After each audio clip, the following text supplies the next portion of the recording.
key role food systems. Let me say that again for the recording to catch that. Hello everyone, my name is Davina Eleshin, and today I'll be talking about girls in innovation, key role in food systems. And when I heard about this topic, the first thing that came to my head is, how can girls like you and I, whoever is a female that's a youth that's also in this meeting, how can we girls play a key role in the food system? I was really confused because I'm like, is it that I have to cook for my family? Or is it that I have to start giving our food for free? And I was really confused at some point. But then it was only until I found out the reason the UN chose this topic of transforming food systems that I really understood why this topic has so much significance. Because even before the COVID-19 pandemic, even before the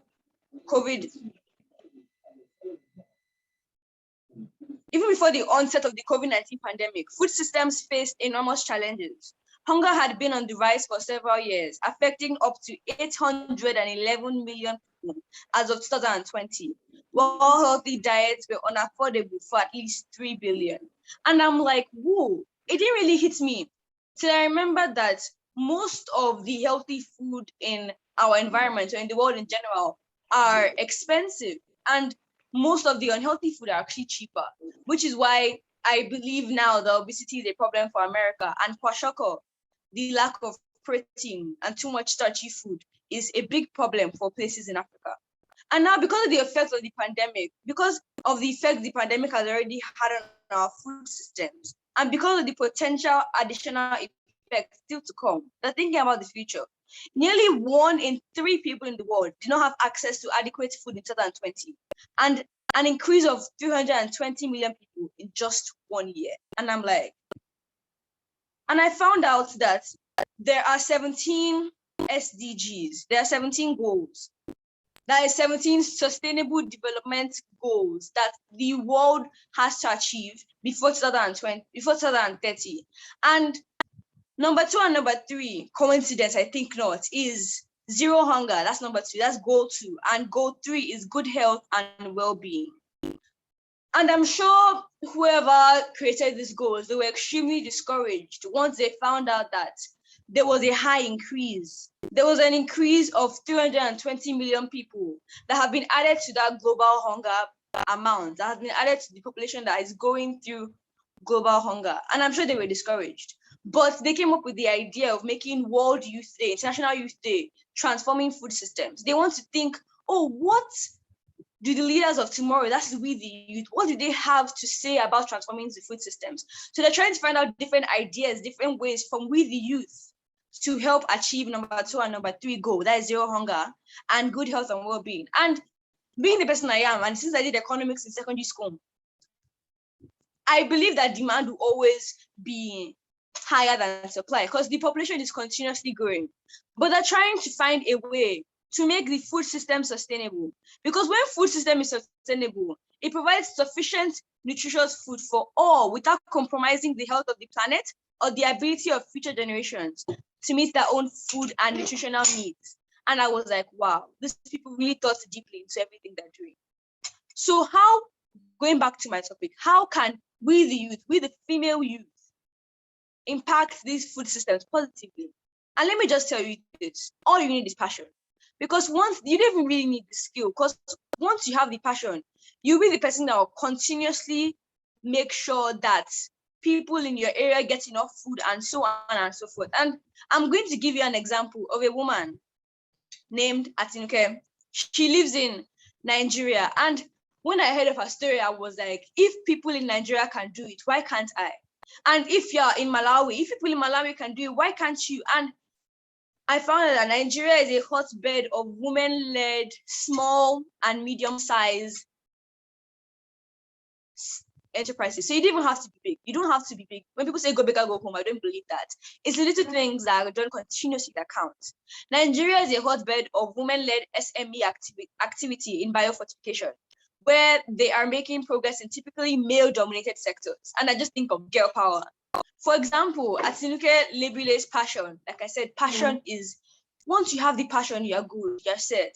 Atinúkẹ́ Lebele's passion for agriculture and providing nutritious food to young children and women led her to co-found an agro-processing company while attending university. So for those who are saying, well, I'm taking care of my, let me say they had children early, maybe when they were 20, and obviously they're still within that youth sector, and they're like, oh, I'm taking care of my children, or let me say that the firstborn and their parents are always around, or I'm taking care of my younger siblings, or if they're in university like Atinúkẹ́, you shouldn't use that an excuse. Atinúkẹ́ didn't use or prevent her dream from being just an idea because of her school. She didn't use the fact that she was going to university as an excuse. Don't use that as an excuse. And you don't even have to do as big as Atinúkẹ́. You don't even have to run a business. I found out that going organic is very, very essential. One of my aunties, she's not even really my auntie, she's a family friend. And in Nigeria, any family friend that's a female or a male and is over 5 years older than you, they become your auntie or your uncle. And one of my auntie told me, even on her WhatsApp status alone, when I got her number and I saved it, I would just start seeing different pictures of her cooking, or let me see, her even growing plants. Even this morning, I woke up and even this morning, I saw, let me try and show you guys. I seeing these ugu. She said, good morning from my mini farm. She grows her own plants. She grows her onions and so on. Okay, let me show it again. Can you guys see this? Says my Auntie Toby status. She grows her own plants. She grows her own onions and so on and so forth. And she even grows her own mushrooms. So she's helping the food system in a way, in a little way possible to become sustainable, because going organic is the best thing ever. Because I found out that fertilizers have a huge impact on your health. And the older you get, the more impact it has. The use of excessive quantity of synthetic fertilizers are harmful for human health. And because demand is higher than supply, the people in the market are trying to find different ways to ensure that they're still able to keep up with the market. And when I heard this quote by Wendell Berry, a food activist, that people are fed by the food industry, which pays no attention to health, and are healed by the health industry, which pays no attention to food, I realized that this fertilizer and people or chickens being injected to become fatter so they can be sold to restaurants is a huge problem. And when my auntie that runs a restaurant with her husband Nasaba told me that she could taste, we're in a restaurant in Lagos, and she was like, she can taste that this chicken that we are being served was not fully mature. She could taste it as it was injected or it was fed so you can be fattened and suppliers make enough money. And the food system just cares, or the food industry just cares about money. So you can do little. You don't even have to do like what Atinúkẹ́ did. You can do little by composting food. Compost food for your whole estate or for your whole city. Because when food is taken to the landfill, when food is wasted, even though it's refrigerated, when food is wasted and taken to the landfill, the food decays and it releases methane gas. And methane gas is a gas that is more potent in the greenhouse effect than carbon monoxide, and that's very, very surprising. So you have to try and make food sustainable your own little way, maybe by helping your family out by composting food, the example I gave you, by growing plants or or by giving food out in a shelter home. And once the passion is there, let me just tell you this, everything is okay. And I remember I'm taking back to a picture I saw of a woman in Africa just planting and growing trees. And I'm sure what was in her head was, how will I get my family to feed? How will I get my family to eat? And she had that passion. And you don't need much money to play a key role in sustaining the food system. All you need is the passion to cause a smile on someone's face today and forever. Thank you.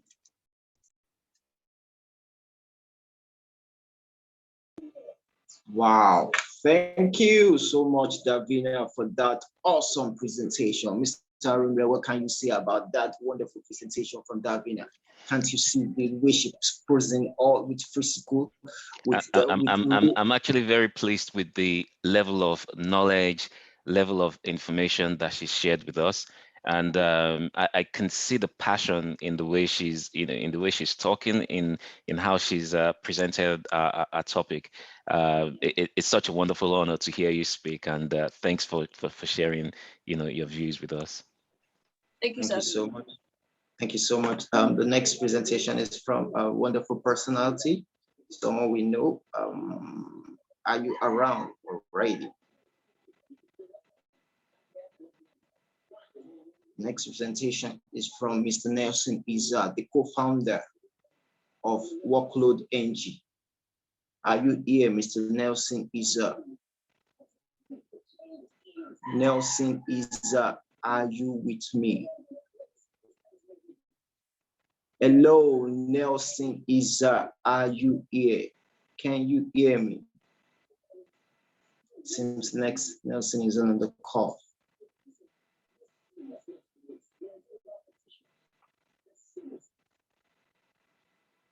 Okay, we'll move to the next person. Ahitaghi, are you online? It's your turn, Ahitaghi. It seems most of them are not online now. Oh, I just received a call from him. It seems they have been network challenge where they are. Thank you so much, Mr. Aromire. I think it's time to bring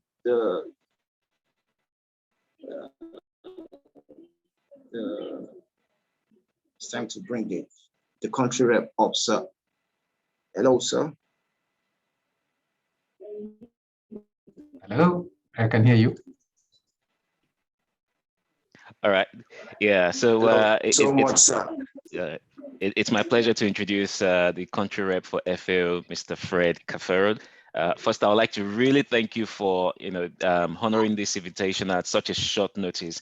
It's a real pleasure to have you here with us, and we're truly grateful to have you join us and share your wisdom, your knowledge, your expertise in helping the youth. I like to think all of us on this session are all youths. You're a youth until you're 100 years old. So I really thank you very much, sir, and I'll leave the floor open for you to share your wisdom with us. Thank you, sir. Thank you so much. I really want also to appreciate very much the opportunity to engage with you, however short a time it will be, but I think that it's always interesting, to hear young people talk. I really enjoyed very much Davina. I think she was called Davina. Her presentation was fantastic, spot on. You could see we have a champion with regard to food systems in the making. And I wish that many people can hear what she has said so that they get inspired to also, work the way she is thinking. This is indeed a dream. And I like your name, Do the Dream. I think this is exactly what we are talking about. You have your dream, but do that dream. And by doing it, you become an inspiration to so many others. So anyway, I want to interact with you briefly on the issues of the food systems, which is largely the theme for this year. It's a very important topic. It also coincides very well with the UN Food Systems Summit, which will be held only next month. So it comes in very timely. I don't know whether you hear me, but I get a bit of feedback. So I just want to be sure. Hear you. We can hear you loud and clear, sir. Ah, you can hear me. Okay. Yes, sir. So maybe at the beginning, let me just say at the outset what food systems encompass. Food systems are broad and wide, and they encompass all the activities that we do with regard to obtaining food, and all the people who are involved in producing or in processing or distributing the food or preparing that food, for us to eat, and what we eat. I think Davina mentioned a lot about healthy feeding, but also how all these wastes are disposed. So it's quite a very comprehensive, set of issues that we're talking about here. It's not just a one issue. Quite often people think we're just talking about production only, but we're actually talking about a range of things when we talk about food systems and how these interact with each other. So as such, they touch all aspects of human life. And for your information also, so that was one about the food systems and what it is. But since the beginning of this year, this country has been involved in holding discussions, what we call dialogues on food systems. And I know that many young men and women participated actively in these dialogues. And I imagine some of you may have been part of this.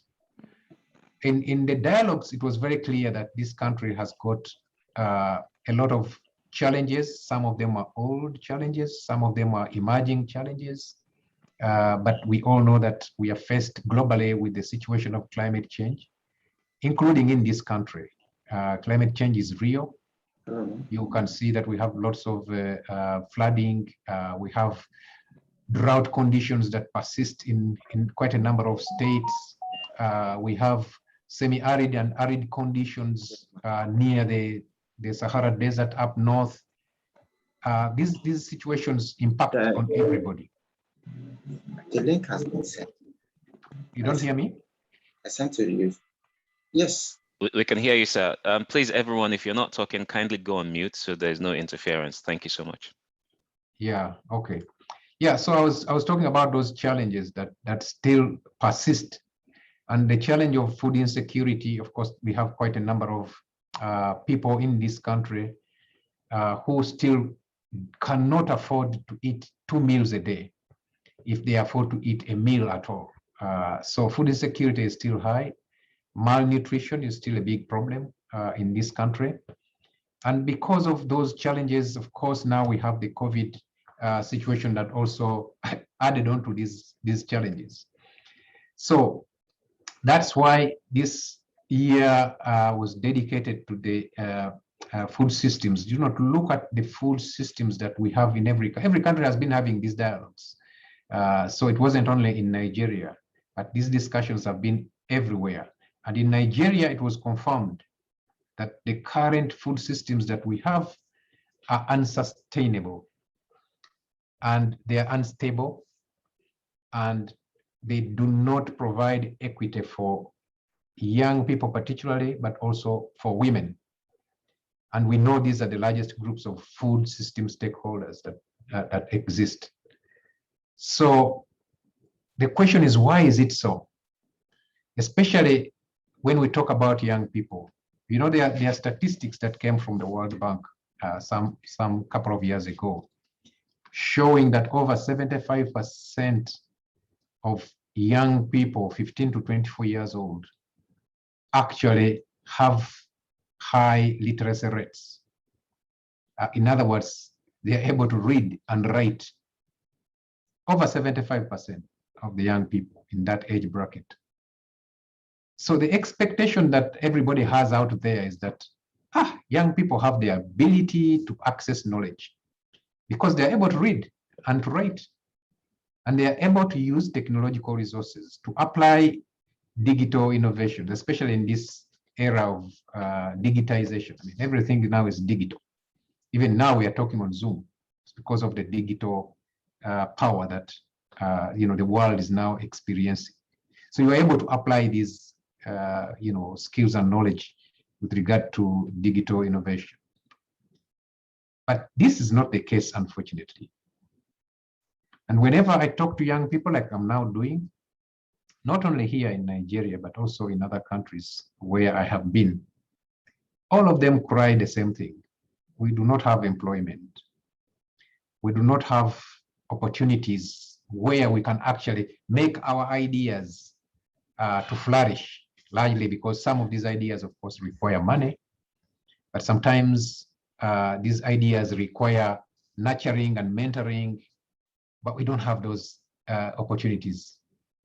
And therefore, we cannot make a meaningful contribution to changing the society, especially if we're talking about transforming food systems, like the theme of this particular International Day of Young People.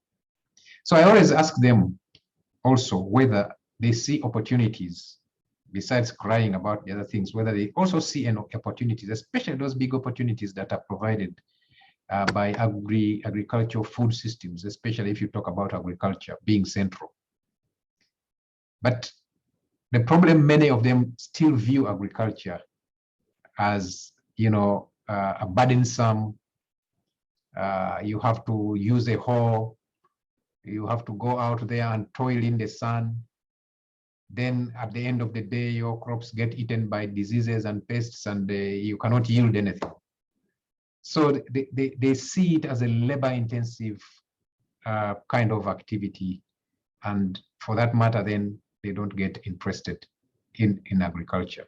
And tell you what, that's far from the truth, because in this 21st century, especially, like I said, with your enlightened young generation, you need to see the business angle. You need to see the profitability that is presented through the bigger scope of agriculture. And when we talk about agriculture, we do not only talk about crops. We also talk about looking after livestock. And livestock, we talk about cattle, if you can afford. We talk about goats or sheep. We talk about poultry. We talk about rabbit rearing. There's so many areas in livestock that one can look at. But we also talk about forestry, and we talk about fisheries. So broadly, those are the agricultural components. So don't just look at going out there with your hoe and to grow a crop, but you can actually look also at rearing livestock or fisheries or forestry. And in any of these, I always encourage young people to identify what profitable engagement they can see. If we talk about the food system, for example, at production level, and you want to produce crops, or you want to produce livestock, or you want to produce fish, just look at that stage. Sometimes you don't need to go out there in the garden and dig like your parents did or your grandparents did. No, you can actually just supply inputs. If you have some small capital, you can decide to buy some seeds or set up a small kiosk which sells seeds, or which sells fertilizer, or which sells some herbicides, to kill the weeds. Or if indeed you are interested in fish farming, or that there are so many people out there who are interested in fish farming, you can go and source for fingerlings, and then bring those fingerlings and sell to them and get some income. You can make that as a your habitual income earner.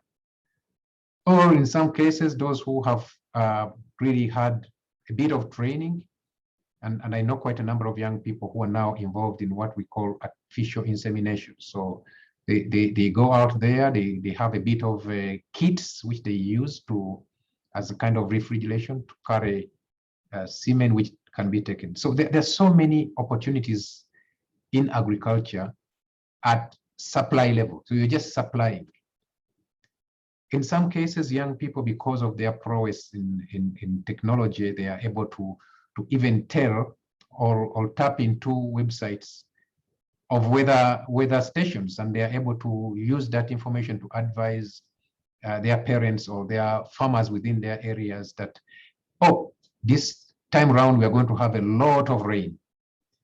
Maybe it's not the right time for you to plant, or this time we are going to have a lot of dry season, because that information is there. If you go to the weather stations, that information is there.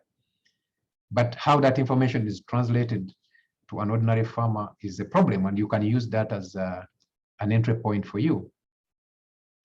Now, I hammer a lot around digital services, because I know that even the young people, many of them have, phones and phones that have lots of capabilities to do things. That's why it's very important that you also take advantage of these phones, not only use them for WhatsApp and calling, but you can actually open up applications that can help you to do things, including online deliveries or information sharing or things like that that can be really transformative to our food systems.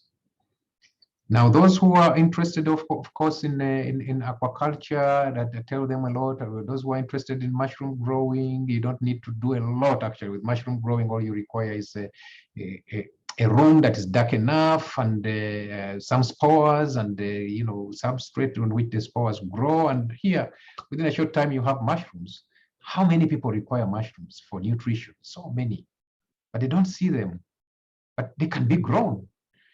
You can even grow them at the back of your house. So there's so many opportunities, and I don't want to go into that. But at production level, yes, there are those opportunities.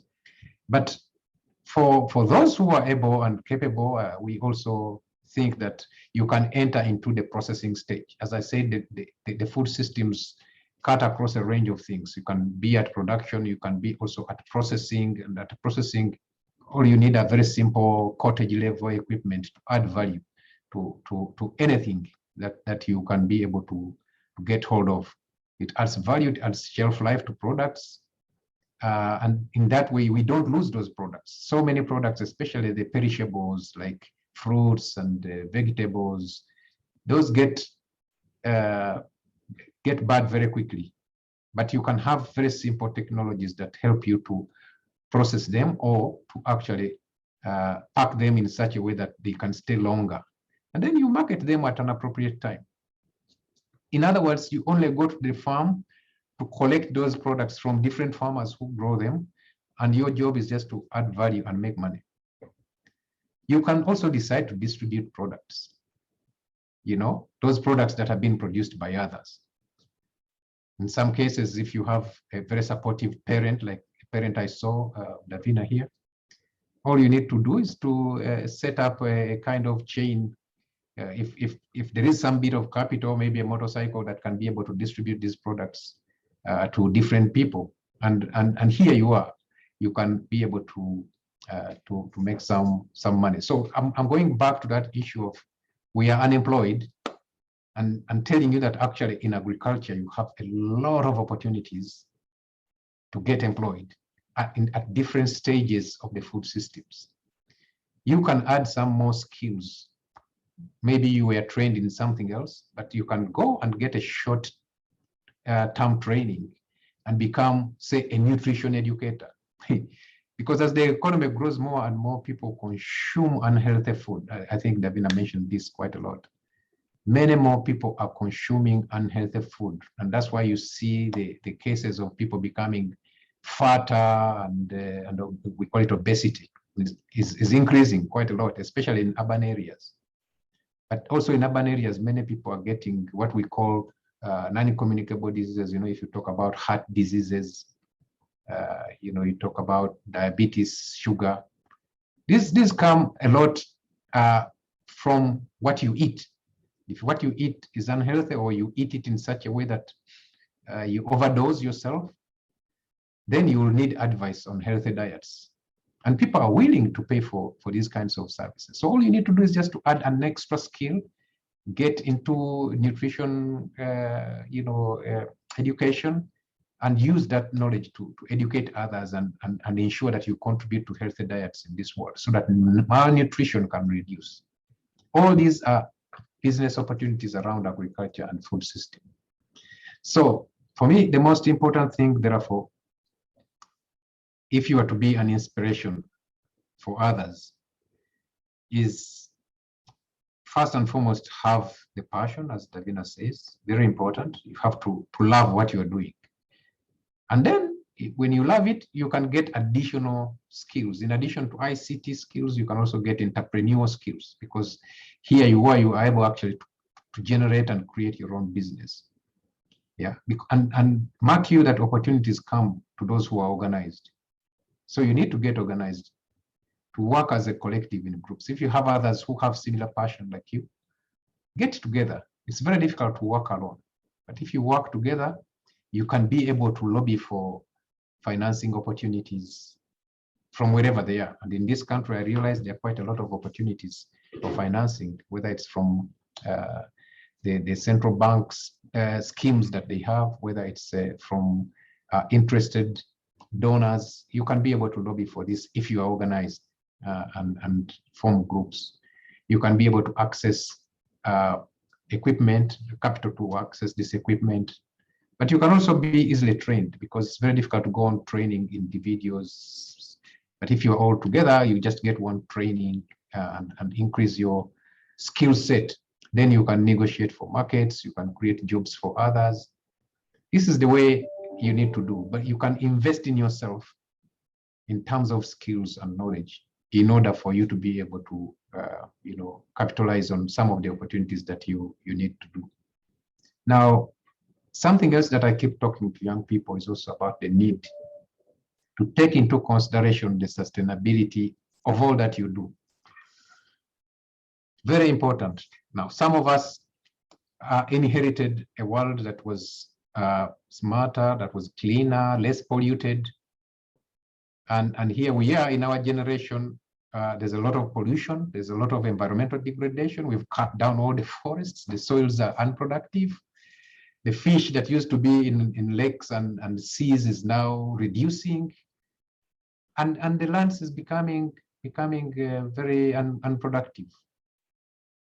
You see, why? Because we have misused the environment that was handed over to us by our parents and grandparents.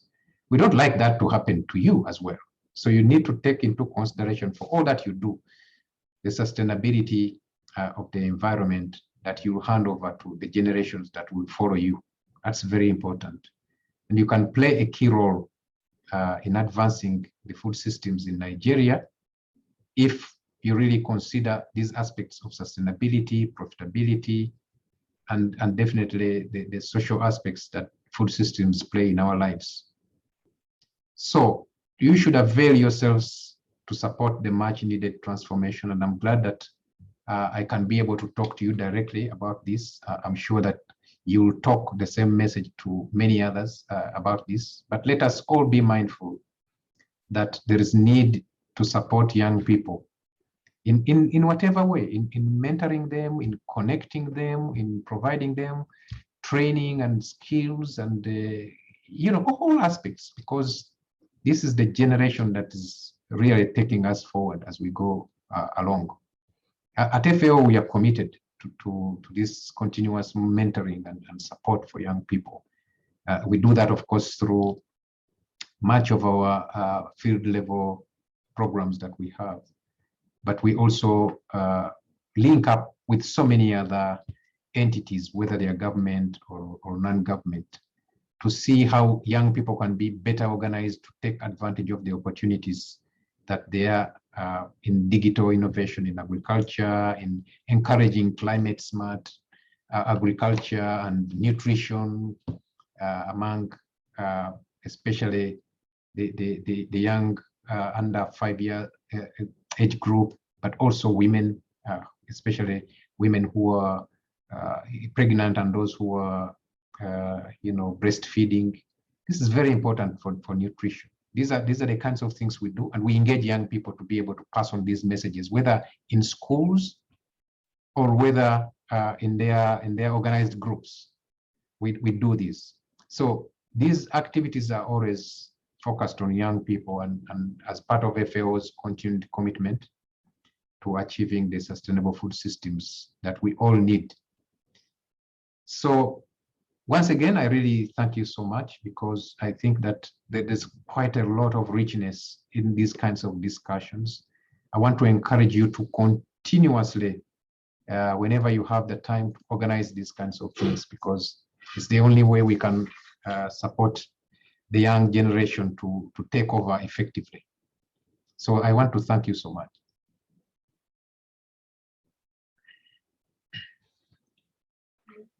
Thank you so much.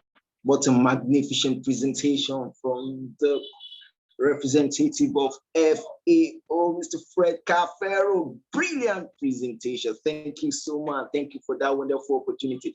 Mr. Aromire, can't you see the way Big Daddy was just giving us those beautiful opportunities to leverage on. What can you say about that, sir? Over to you, Mr. Aromire. Thank you so much, Tayo, and thank you so much, sir. I was just taking notes and notes and notes. You know, there's so much wonderful golden nuggets here. I mean, one of the things that there was a particular word you used that struck a chord with me, and that's opportunity comes to those who are prepared. You know, and that really touches so many points, because everything you are saying, you know, is all centers around that opportunity. The youths are complaining that there's no job out there, you know, and maybe there isn't enough jobs, but then you've also recreated, you know, your presentation in a way that allows them to open up their eyes to see that, however, there's actually a lot of opportunity, you know, especially in the agricultural space. And maybe the youths are not looking in that direction because they are still thinking of agriculture from an old perspective, where they use the crude methods of using the hoe and all of these things. But you know, the world has moved forward. A lot of technology has come into place to allow an opportunity for the youth to be able to take advantage of what happens now, to look at agriculture from a different perspective, to look at, you know, innovating agriculture using their mobile phones as opportunity, looking at the supply chain for livestock and feeding, looking at, you know, not just growing crops, but looking at agriculture in the wider sense, from livestock to crops to fisheries to, you know, it's so much that you put out there for us, and it's like, boom, a light bulb moment, you know, that this is actually unique. There's actually a whole industry that we're not looking at or taking advantage of. And if we, the youths, you know, are able to focus our minds on this space, we might actually be able to not just create jobs for ourselves, but put food on the table for ourselves, put food on the table for, you know, our country, and create a more sustainable environment for the future generation. Thank you so much, sir. That's really, really powerful and wonderful. I appreciate it, sir. Thank you so much, Mr. Aromire, for that brilliant one. You know, Mr. Tunde election is actually is here also. You know, Director Mr. Fred once he said he saw it, we must be able to create opportunities, and he loved the way the elections are creating opportunities for the next generation, which is actually one of the key visions of DoTheDream, that we help youth to find their voice and create a platform for the voices to be amplified. Actually, this organization is going to be 15 years next year. And Director Mr. Fred actually point out that at that point that the youth saw something awesome that will love a lot of parents to actually embrace. What can you say about that thing, that the director? So what advantage, what do you have for parents before we go into the next session, so that parents can actually see the more opportunities in agriculture, in inspiring their words to go about? Over to you, Mr. Aromire. I think, you know, Mr. Fred, you actually nailed it in the head when you said parents, you know, should be able to create opportunities or provide opportunities for the young ones. And the reality is, you know, sometimes we young ones look up to our parents as the role model. And sometimes we just need their approval, you know, in order for us to do things. And this presents a big form of opportunity for us as parents. And when I say opportunity, this means, you know, there's a lot of responsibility in our hands to be able to encourage the youth to look at the future of growing foods, rearing livestock, you know, look at the future of using technology to make it possible, but then also look at the future of the environments that we're living in today. And if the parents, you know, we as parents as well, if we're able to encourage our kids and expose them to some of these wonderful opportunities, I think they will start to have a different mindset moving forward. You know, they'll be able to expand their thinking. So it's not just going to be a thinking of, I want to be a lawyer or a doctor or an accountant. It's now be, I want to be, you know, an agriculturist. I want to be a fish farmer. I want to be a cattle, you know, rearer. I want to be a fruit producer. I want to grow mushrooms, you know, and so many other opportunities like that. But what I'm getting at is, with the parents being, you know, with the parents being in the position to encourage the kids, you know, they'll start to allow them to see the opportunities that are out there and not restrict themselves to just a very small area of working. Make them know that there are lots of areas that they can focus on, and food is one of that area. Thank you. Thank you so much, Mr. Aromire. Brilliant work. You see, Mr. Election actually did a lot of work, a lot of sacrifice to make sure that Davina actually got on the this and to practice what she does. Mr. Election, what can you say about those beautiful things you just did? Because Mr. Fred Kafeero, actually, you are like a template for Africa to actually see. Are you saying we should embrace agriculture more? Because that's exactly what you just did within your acts today. Over to you, Mr. Election. Yes. First of all, I want to thank DoTheDream and also Mr. Fred. God bless you, sir, for your beautiful, beautiful presentation. And also my brother Toyin, God bless you, sir, for anchoring this. Okay, this is beautiful. So I have 3 lovely children. You might not know, though, my son helped put together some of the content that I'm going to even share, and Davina, I have, and for me that is important. Working with the next generation, giving them platform for empowerment. And Mr. Fred said that empowerment. I don't know if you can hear me. Empowerment is the word. Empowerment, mentoring the next generation, and allowing them to fly, guys.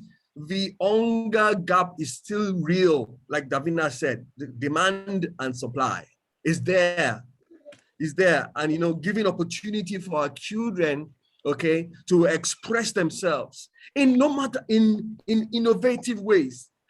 My daughter spoke about a friend that is growing vegetables at home.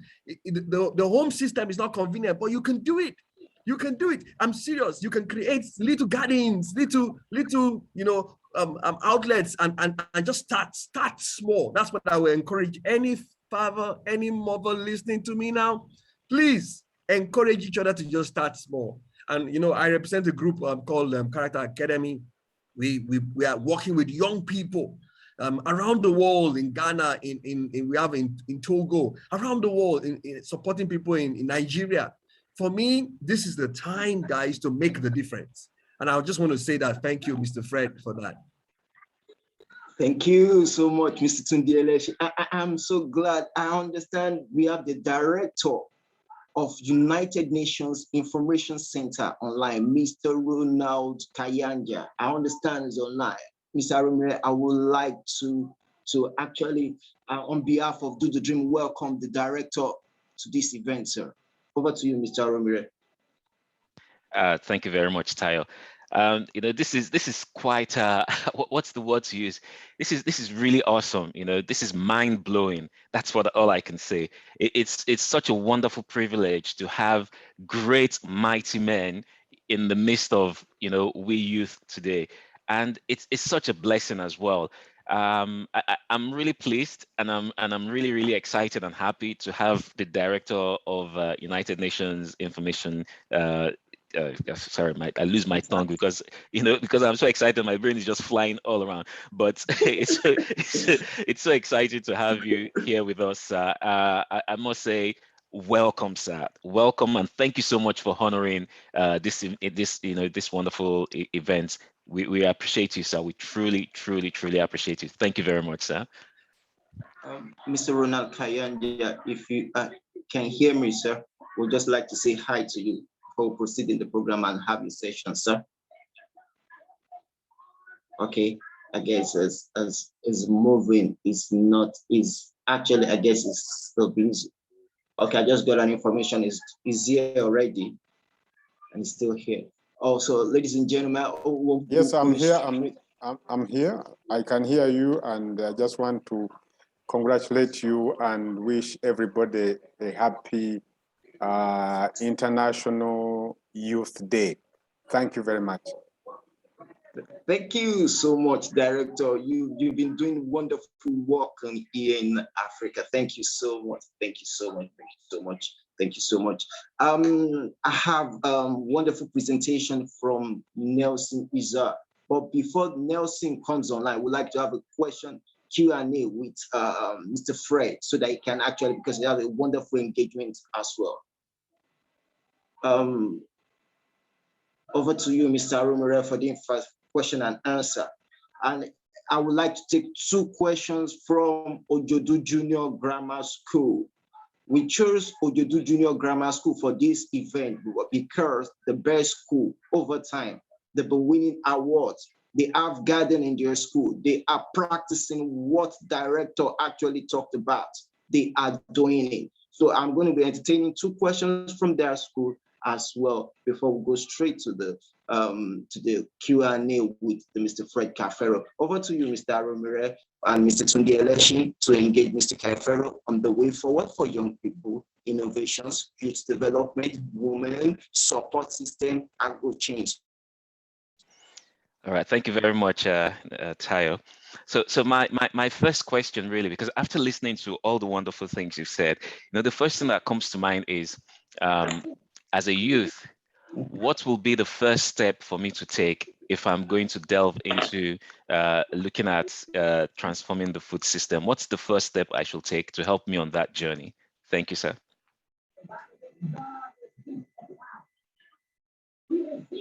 Okay. Thank you so much. First and foremost, before I answer that, I was intrigued also with the previous speakers. Tunde, I think, is the one who was talking about this, and he's a parent. I'm also a parent. So what you're doing for your children is exactly what I also try to do for my children. And as parents, we have the obligation. This is why I said that we have to ensure that the world we hand over to our children is that is really desirable. And I just want to share with you a little bit about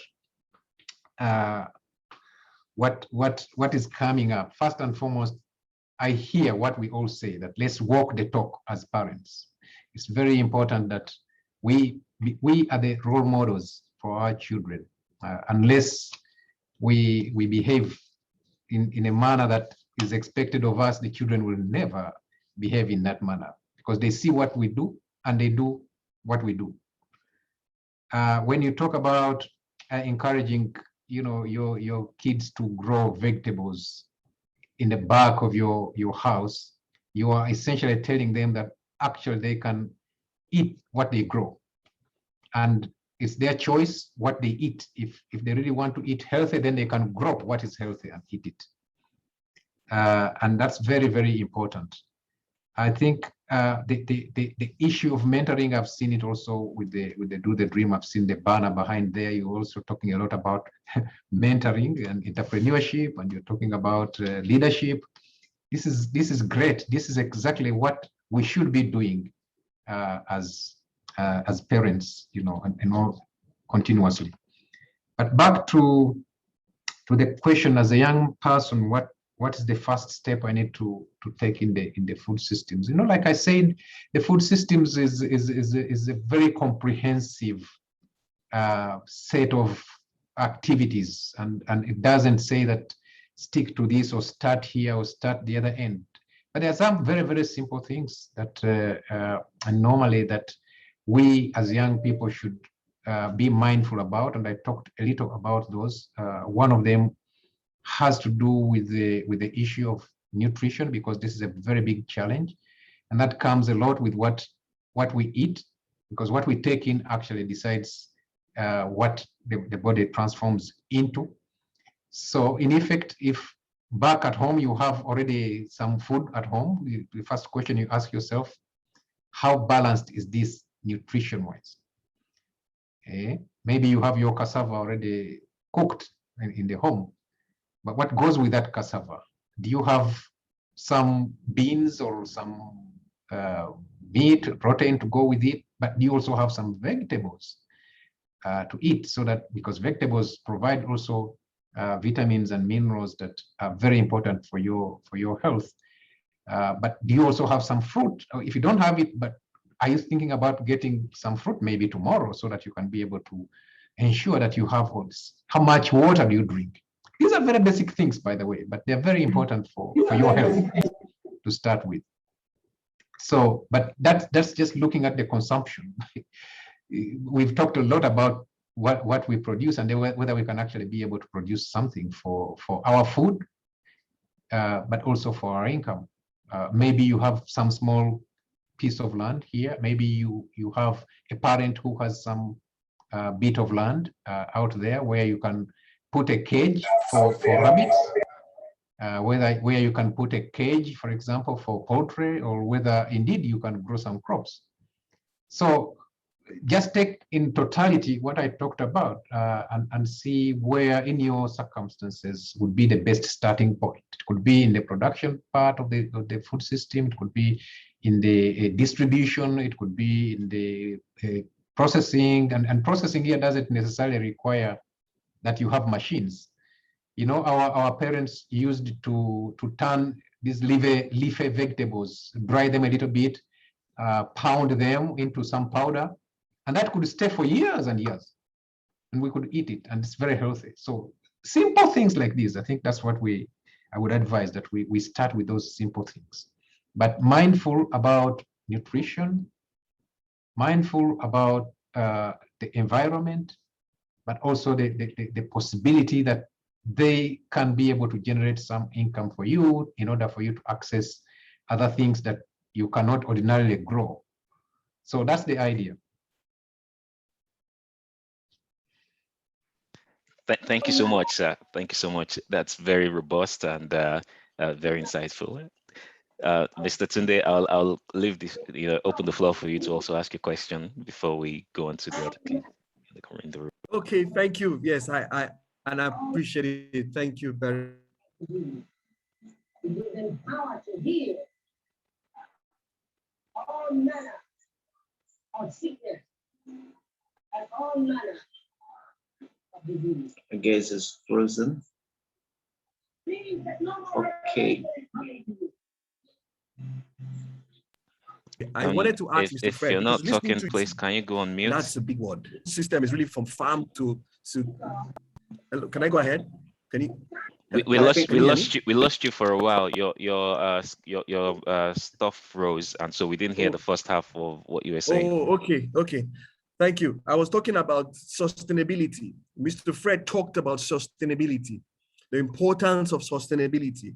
And we know the food system is from farm to fork on the table when you eat your meal. So I just wanted him to please, let's bring it home.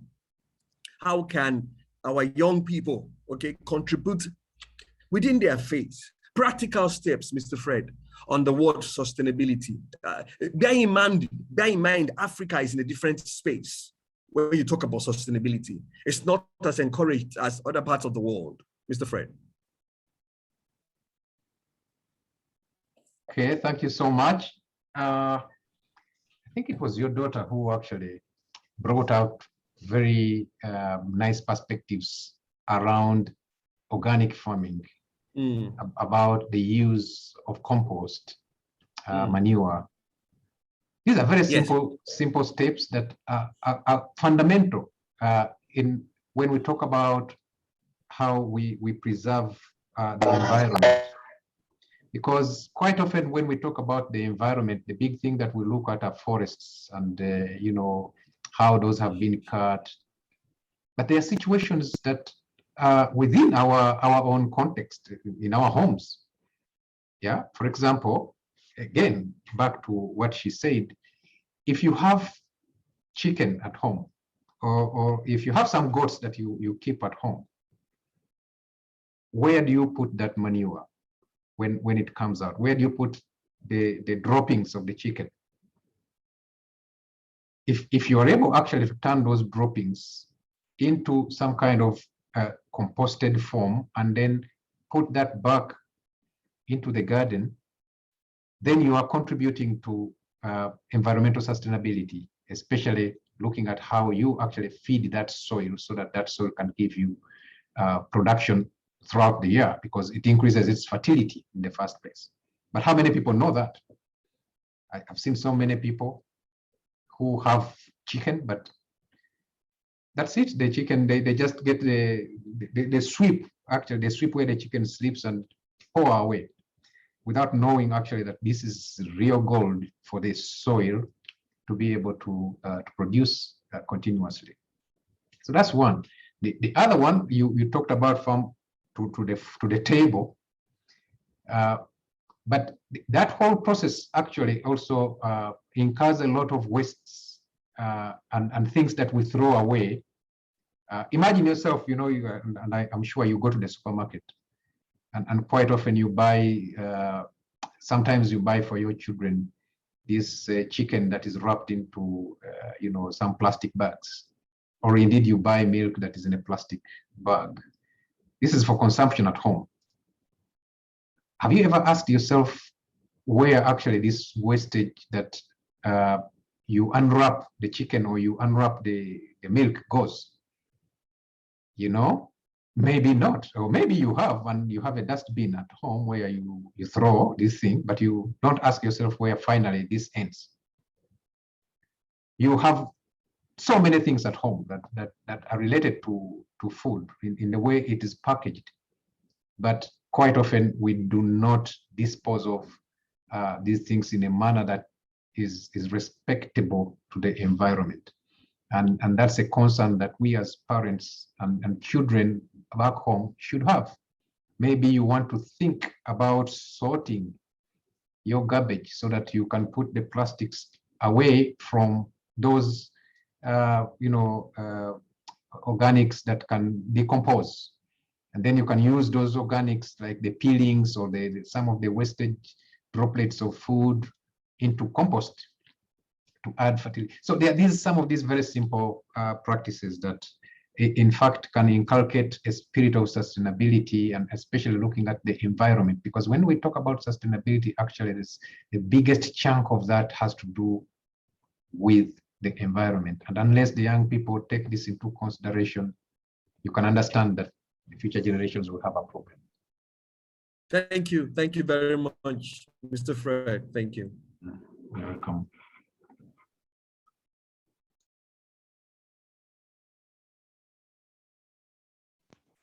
You're talking on mute, Taya.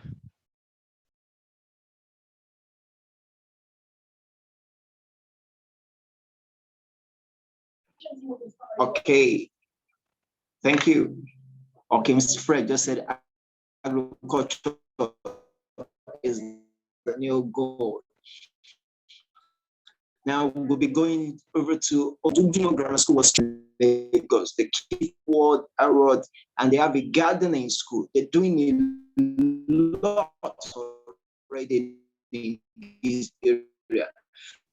And I'm going to be taking two questions from that school.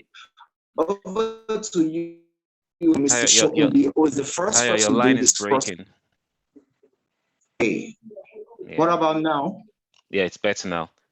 Thank you so much. I said, Mr. Fred said, agriculture is the new gold now, which means we must carry all the young people along for them to explore that gold.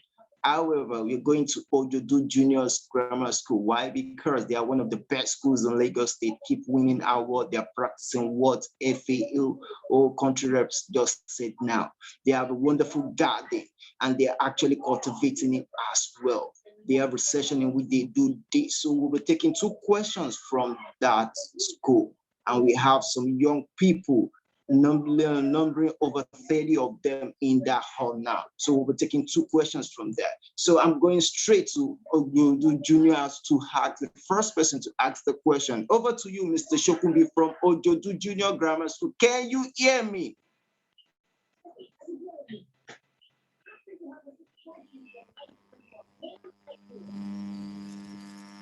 Thank you.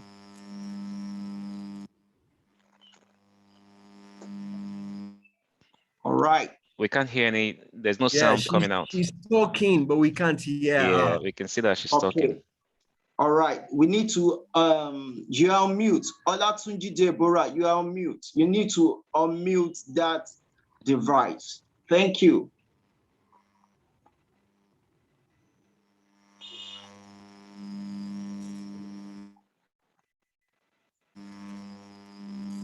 Okay, you're on mute. The sound is not coming out. Yeah. Good morning. Good morning, everyone. Yeah. Good morning, everyone. My name is Olutayo. I am from Ojoju Junior Grammar School, Lagos, Nigeria. My question is that how can we transform food environment in healthy diets? Thank you. Second question. Thank you. Good morning, sir. My name is Shitu Asanat. I'm from Ojoju Junior Grammar School, Lagos, Nigeria. How can we transform food system, sir? Thank you. Good morning, sir. My name is Happiness Jonathan. My first question is that how can we have passion for in terms that every youth wants to make money and win a big place? So is there any interesting aspect of agriculture that every youth wants to be? Good morning. My name is Asiko Kinsley Christian. I'm from Ojoju Junior Grammar School, Lagos, Nigeria. My question is from how can we stay longer by earning in Nigeria and with the passion of empowerment in the world? Thank you, sir. All right. I think it's okay, sir. It's okay like that. Thank you. Going straight back to Abuja to meet with Mr. Fred now. Over to you, sir. Some of your children just asked some great questions, sir. Sorry, can you interpret for me the third question? I had passion for empowerment, but I wasn't very clear what it was. Yeah, the lady was saying, how can we build or generate our passion, especially when it's time that what everybody wants to make is money. What they are looking for is money. So they want to eradicate or remove the aspect of energy. They just want to move from passion to money. So they will want to remove the process. So they were asking you that what you advise and how can they remove the process? Thank you. Okay, I'll start with the one for how do we transform food systems. As I said before, the food systems are quite wide. I think what is important is to look at your situation and see what it is within your situation that you can do. And for me, looking at young people like you, there are two areas that I think would be quite transformative. One is to put pressure on your parents that they are able to provide a healthy diet for you. This I say because I know quite often young people like you enjoy to eat chips and fried chicken and I don't know what. There are so many of these things that you really enjoy. But these, as we know, are not healthy. And this I'll tell you, you enjoy them, but they're not healthy. You enjoy eating sweets and sweeter things. Maybe at your age, you wouldn't find it such a problem, but as you grow, you will find that you missed a lot if you indeed continue taking what you are taking currently now. So one of the things that you can do is to begin refusing foods that are not healthy. And you need to understand the foods that are not healthy and those that are healthy. And that comes back to your school, the Ojoju Junior Grammar School, whether it has topics that encourage good nutrition, healthy diets, and that they teach those topics. And I'm sure that the teachers are hearing this because it's very important that okay, then that's a very good starting point. And then from the school, we take it to the homes. And then in the homes, we also put pressure on our parents so that whatever we eat is healthy. Now, the other thing also that school children like you can do, and again, back to the teachers, is if the school has got some piece of land where they can grow, for example, whether they can encourage young people to learn how to plant vegetables to start with, very easy, vegetables. This can be very inspiring for young people to start doing it at school and take it at home and teach it to their parents. Here in Abuja, we actually, FAO is working with some schools, again, to do this, to promote school, what we call school gardening. But the idea is that children, there's a demonstration for children to know how to actually grow nutritious food in a manner that is organic, so that from a young age, they appreciate and know that this food, first of all, that I'm growing, I'm going to eat it. I'm going to eat it because it is healthy. And this is how I grow it, in such a way that it does not affect the environment, that doesn't affect the soils. And if indeed there are plastics in the garden, I remove these plastics, and this is how I manage all this wastage that comes into the garden. So these simple things can be done at school and also taken at home. Now, the second one was about the need for money for school fees, and therefore, how do we generate that kind of passion that indeed builds in us that kind of business mentality. And I think this is where also the schools become very important in terms of what you teach as teachers. And I saw that on the banner of our hosts today, which has to do with entrepreneurship. The spirit of entrepreneurship needs to be inculcated in young people early enough, so that whatever they see are opportunities. Even if, because you see, young people actually have an eye for things that can bring them income very quickly, much quickly than us, the parents. So if they have this spirit inculcated in them, if they are trained, very simple topics on being an entrepreneur, what does that mean? How do you do this? And here I also want to challenge our hosts, that since this is one of your pillars, that you can also think about actually engaging with schools, so that you can be able to inculcate these skills among young people. So there are so many opportunities for young people like you. And as I said, one of the areas that quickly you can think about is growing some vegetables that are nutritious, and being able to use your parents to make connections for you where you can sell your vegetables. That's very quick, very quick. The other way is just to look at other items, like having some rabbits. By the way, rabbit meat is very nutritious, and many people need that rabbit meat, and also many people grow rabbits. The other one are mushrooms. Very simple. You can actually grow mushrooms at home as a young kid and sell those mushrooms. There's so many other things. I mean, I didn't talk about many of these enterprises, but again, it goes back to the entrepreneurship. How you identify some of these enterprises and how you actually make meaningful sense out of them. I've seen some young people who are growing, for example, who have set up a small nursery of trees which their parents have told them, this one has got this medicinal value. It's a herbal medicine for this and this. And they set up a small nursery around it, and they market their trees and say, oh, you know, they go to the schools, they talk to the teachers, they talk to the parents talk to the other parents, that my kid has got, these seedlings of herbal trees in case you would require them.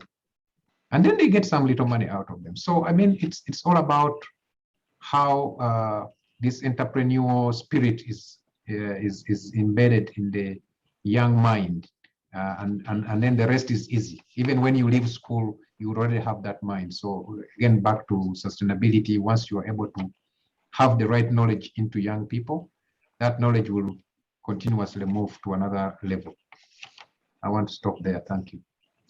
Thank you, sir. Thank you so much. Thank you so much. Thank you so much. Sorry, we have 2 questions left from. I would like to take you to Malawi now. We have Kuwala from Malawi to just ask a wonderful question. Kuwala, over to you. Anastasia Kuwala from Malawi. If you can hear me, it's your turn to ask the rector, the FA rep, the question for your country. Okay, you are on mute.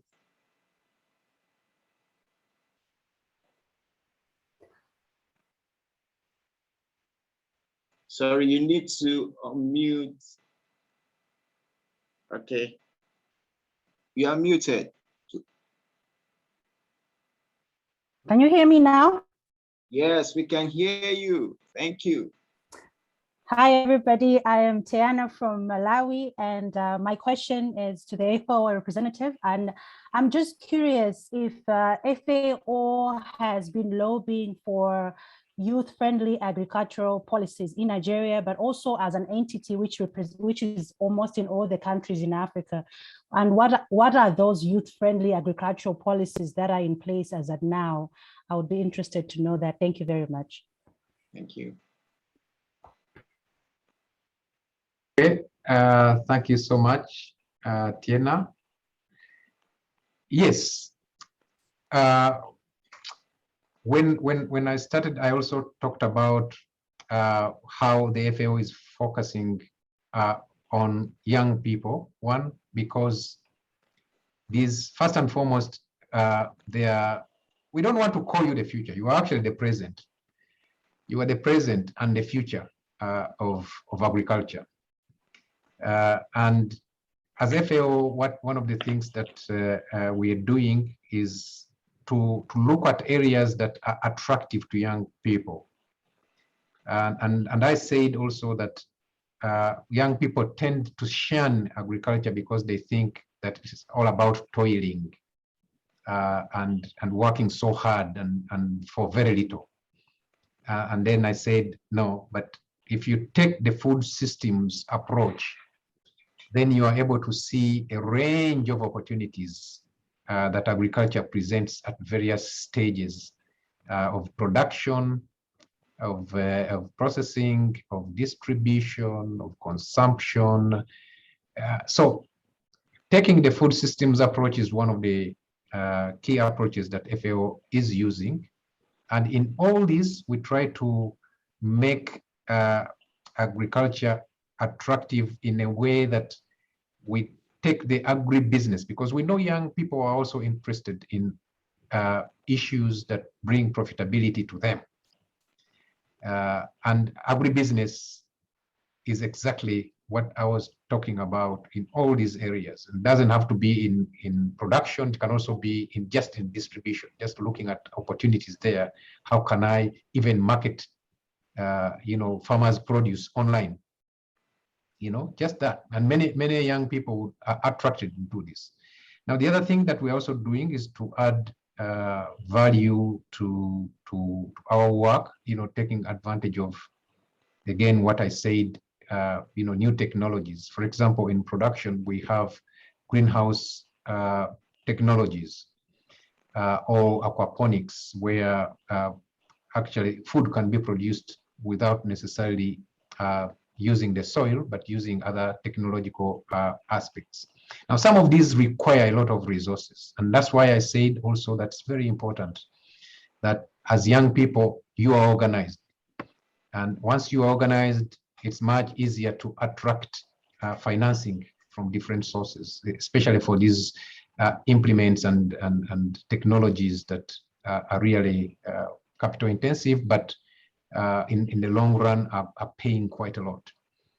So back to your question about policies, the policies, as you know, are quite general in nature, but what we have done is to engage at the level where the country is developing, for example, national strategies.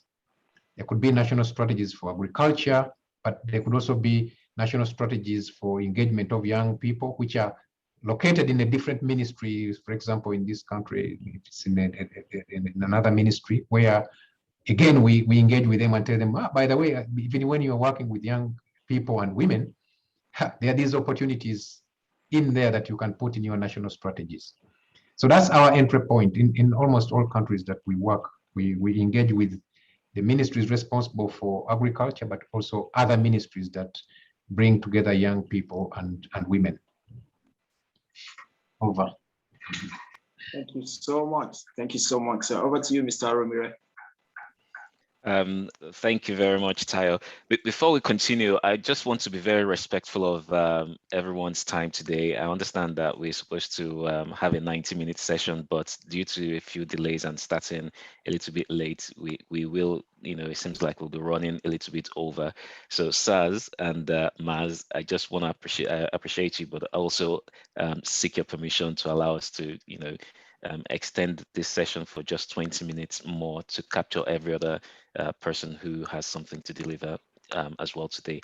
If it's okay by you, then we'll proceed. We just need your permission for that.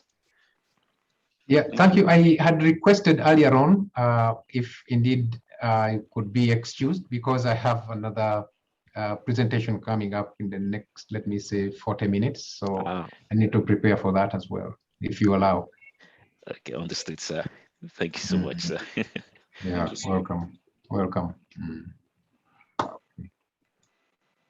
All right. So I do have this very difficult task of presenting after you've just presented, sir, because I'm actually supposed to also talk about a few things. But the reality is you've covered so much today for us, and even with all the question and answer session, you've covered quite a lot of topic. So I guess my point today would be to focus on challenging the youths based on everything we've heard today. And so I guess the best way for me to go about this is to, look at the whole theme of the International Youth Day, transforming food systems, youth innovation for human and planetary health. So look at this theme from three big topics, and that's look at it from systems, innovation, and health. And it's important because we need to, for us to get a bigger picture of what we're talking about today, we need to see what these three things actually really mean.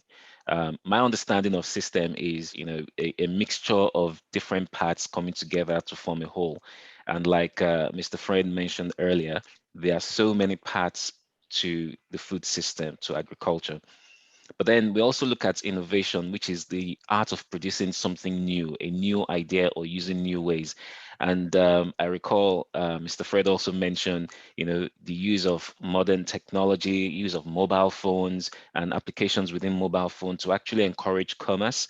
And then when we look at the health side of things, we're talking about, health and wellness, being free from illness. And once again, Mr.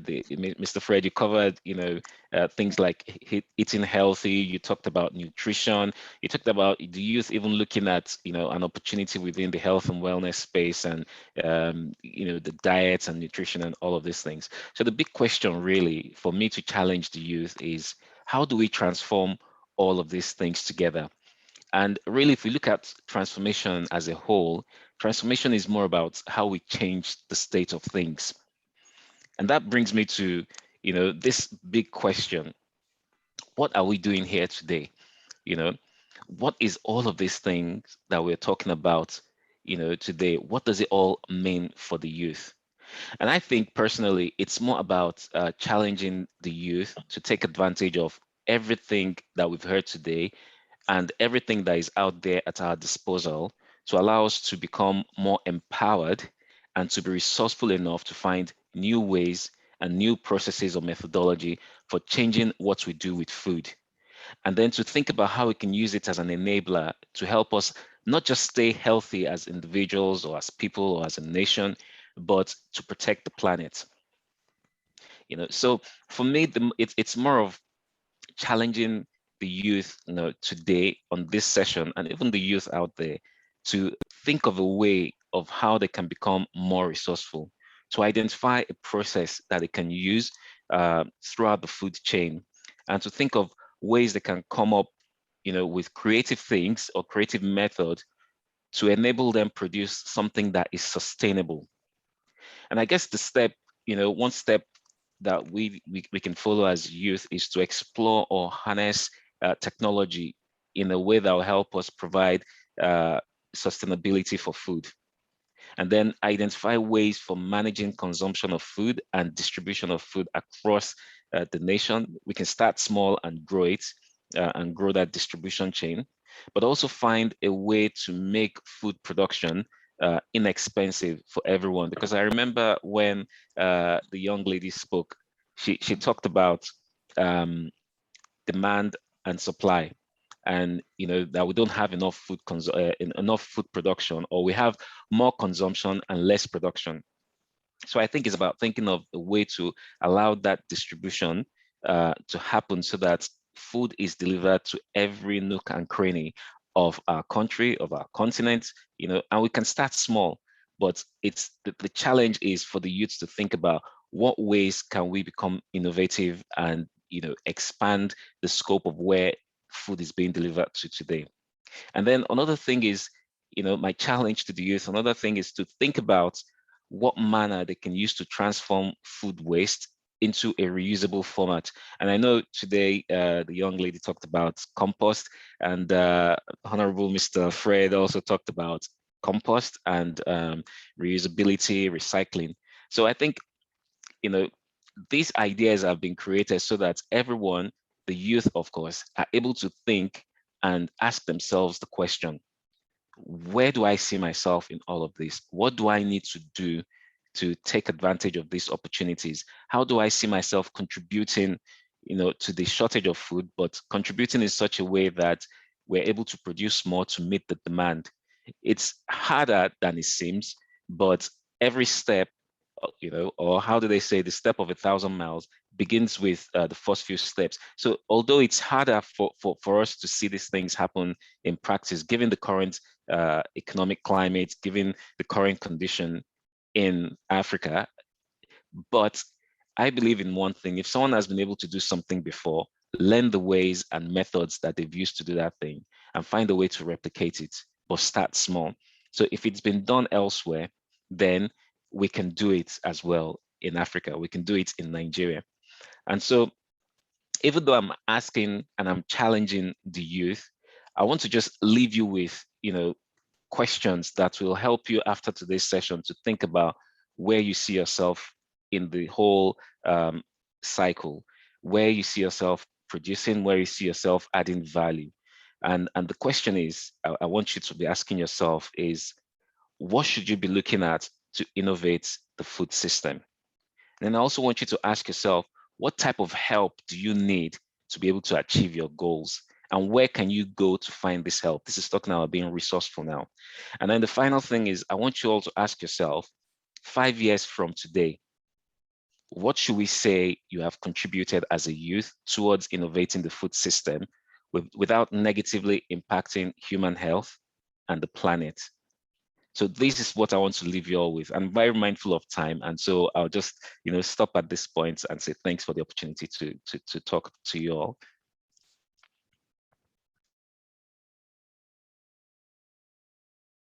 Thank you, Mr. Toyin Aromire. What a brilliant one. What a fantastic question. I have one of the mentees of DoTheDream, Nelson, is down online. If you are here, can you hear me? I think Nelson does something on tech and agriculture. Are you here, Mr. Nelson? Hello, Nelson, are you here? Can you hear me?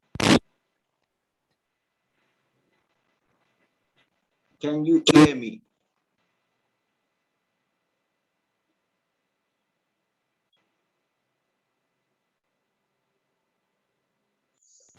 Okay, it seems we can't hear Nelson. Since we can't hear you, Nelson. Okay, Nelson, can we hear you? Hear you. I can hear you, sir. Okay, over to you. You have 5 minutes for what you do with AgroVest, if I'm right.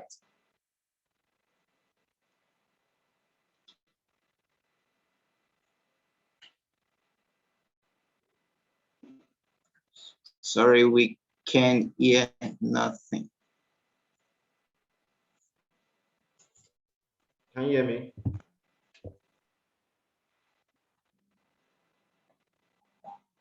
Hear me now? Thank you so much. Yes, we can hear you.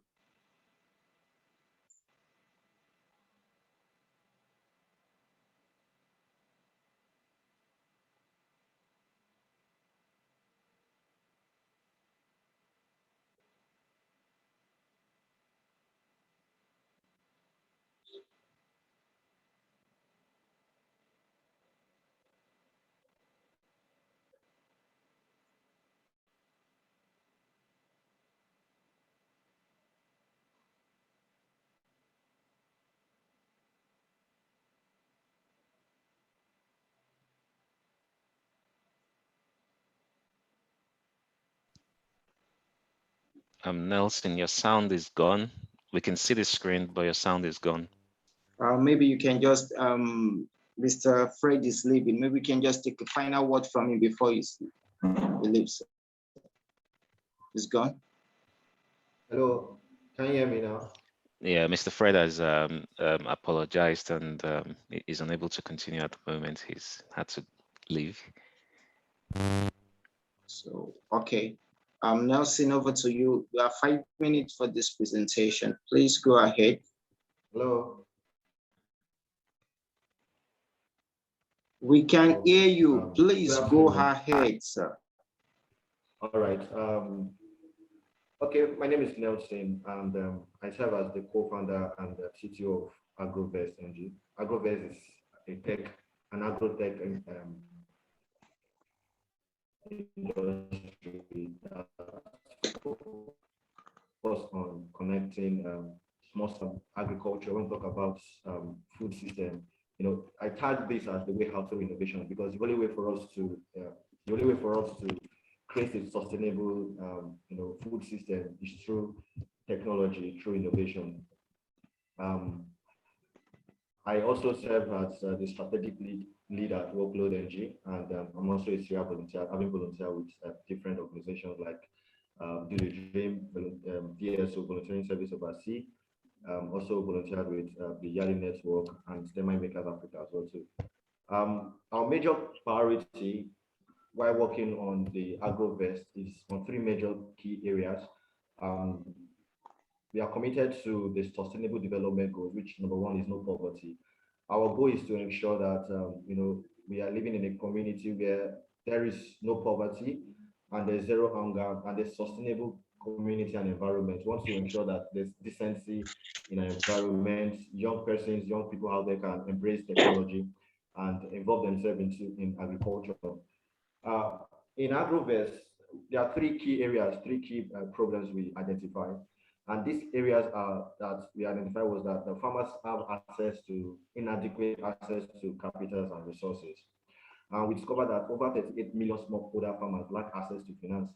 And this as a result of they don't really have access to finance to help them improve on their yields, improve on the knowledge of good agronomic practices. And also they have lack of access to profitable markets, because we discovered this when we had opportunity to deliver items from Kaduna to Imo State. The value chain was broken because the farmer lack access. They don't really know what is trending. They don't really know what is the market value in Imo State and all that. So this was a very big challenge for the farmers. And also the farmers also lack access to the farmers also lack access to modern cultivation techniques. And we at AgroVest, it's our goal to ensure that farmers, the small stick farmers, have access to these quality stores. And at AgroVest, like I said earlier, that we are an agri-tech platform focused on optimizing and adding value to the value chain using technology. And in doing that, we provide small stakeholders, farmers, access to alternative markets. So how do we do that on our platform, which is the AgroVest NG? We connect farmers to investors. So investors come on the platform, they invest, and this money that they invest, the money is used in procuring materials, resources needed for them to facilitate the yields that comes out from their farm, and also connect the farmers with finances, fertilizers, tractors, and also the knowledge needed for them to move ahead. And another thing that is very crucial to us is the agrotech data, because we believe that if every farmer has access to a tool, like a data tool that helps them to make informed decisions, I believe this will also help to produce, increase the profitability, and also help in ensuring that they have the right data on probably what works in other states, in other parts of the world, or in other neighboring states and all that. So this will also give them access to building data market analysis tools, and also pricing decisions, which is very key, because they're able to understand where they sell their products. Is it advisable for them to sell their products in the east or in the west or in the north? So depending on the data, because we discovered data was a very big challenge that some of these farmer faces. This is one of the pictures from the farm we had. We cultivate 3 hectares in Kaduna State in Zaria. This is the tomato farm. We had to go down to Kaduna to look at the farm and see some of the challenges that the team were having, and how do we cope those challenges. And our short-term plan, because the short period we started the farm, we had over 50 farmers, and our goal is to reach out to 1,000 farmers to engage and empower more farmers in the next 24 months. And the goal is to ensure that we grow our footprint across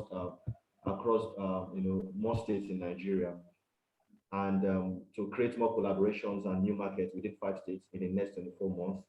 And also in 8 states currently, because currently we are in 8 states, and these 8 states we have, it's the 8 states where we have markets, we have market visibility, where we have access to those states, and we have access to Ogun State, Imo State, Benue, Kaduna, Katsina, Akwa Ibom, Anambra. These are the states currently we have access to. And our long-term plan is to empower smallholder farmers, to impact them and capture farm data with full biometrics. So we believe that if we could able to create a system that would help to help this farmer to make informed decisions, that will help them to analyze what works in their different states. This will also help to create a sustainable communities, and also help to empower create more decent work and economic growth in Nigeria. So our vision is to cultivate Africa, and we plan to replicate this same model across our other African states, like in Western Africa, in Ghana, in Togo, in Benin, in Kenya, Rwanda, Uganda, Tanzania, Zimbabwe, and Egypt.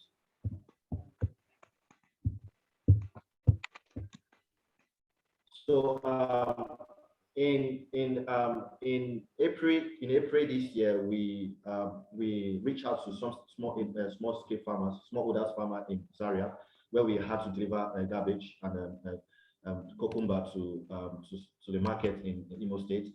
This is my team. They are actually they're in the farm harvesting the garbage that we can see here, and they're taking it to Imo State, where we have our market. And this is the team, and this is the team comprised. This is the team running AgroVet. This is the team working hard to ensure that we create available access to young people. And we aside that, in 2019 we were able to impact over 50 communities in Basawa in Zaria, where we had to employ them to help also in cultivating part of the farmlands. We believe that it's not just only that we are creating impact. It's that we want to ensure that every young person is involved. We want to ensure that every young person has the right tools and the right resources, the right materials, to create a sustainable environment for themselves. In this year, we are planning on training 1,000 agropreneurs across 5 states in Nigeria, in Western Nigeria. And we are starting off in Lagos alone. And in Lagos, we're targeting at reaching out to 200 agropreneurs. These are agricultural enthusiasts who are so passionate about diving into agriculture. So we are looking at impacting them with the right skills, with the right resources, and to ensure that they have the right access to see the beautiful things that agriculture has. It's not even just about that you can take hold. There are a lot of things technology can do today. You don't need to be in the farm. With your money, with the little resources you can have, you can own a small farm in your neighborhood, on your compound, and also create impact. And while I was in Kaduna early this year, I discovered something about how people cultivate in a small space, how they can be able to produce a massive results from just a small space. And this is one of the things that technology has done to us, that's given us access to to learning new things, new techniques, new approaches to drive positive change and all that. So my advice for literally, because I don't really have much time to share more of our impact, but most of the impact, and one of the things I'm going to advise young people is that you just need to be deliberate about what you want to do. just like Mr. Fred said, you need to take the leap step, you need to take the bold step. It doesn't matter how far you start somewhere. Be deliberate about your starting. You know, it's not easy. It's not going to be easy at first, but you need to be sure that this is what you want to do and go for it. There are a lot of resources out there on the internet, a lot of material that can actually help you, training material, resources that can guide you. There are a lot of young people who are using technology to advance the agricultural sector. You know, there are young people who just sit in their house and still impact lives. So I'm encouraging young people out there to, this is a way to challenge us to not just only look at, complain about the problem we have in the country, but see how we can be part of the solution. How do we create those change? How do we become part of the solution and then create a massive impact and ensure that we build sustainable cities and the communities? Thank you. Wow. Thank you so much, Mr. Nelson. Izah. Awesome one. Awesome. Thank you. Thank you. You guys are doing a lot in agriculture and you didn't let me know. You are doing a lot and you didn't let me know. Is that life? Hey, that's awesome.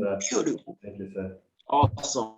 Awesome. Thank you. Thank you. Theana Kuwala from Malawi. Over to you. Can you hear me? We're still coming back to you, Mr. Nelson, so that we can round up. Hello. Kuwala, can you hear me? Okay. Can you hear me? Hello. It's over to you. Yes, I can hear you. Over to you. Awesome. Well, thank you very much once again. Like Tayo introduced me, Theana, and Msolomba from Malawi. I'm a financial educator, but I work for also Foundation for International Community Assistance as manager for the organization. I'd like to just briefly introduce you to the Malawian landscape as we're dealing with the issue of transforming food systems for planetary health. So you will notice that on 21st of July, we had the pre-UN Food Systems Summit for African Head of State, which was hosted by the Malawi government. And today, we actually, the Vice President was delivering a lecture on digitalization, the importance of digitalization in the SADC region. To me, these two summits actually speaking to the fact that they have an understanding that youths have to be an integral part of transforming systems, food systems, first of all, but also that digitalization has to be part and parcel of that transformation. So just to introduce all the people that are part of this meeting, to say how can we describe Malawi if never been there? So Malawi is agro-based, so basically it means that we have a lot, 90%.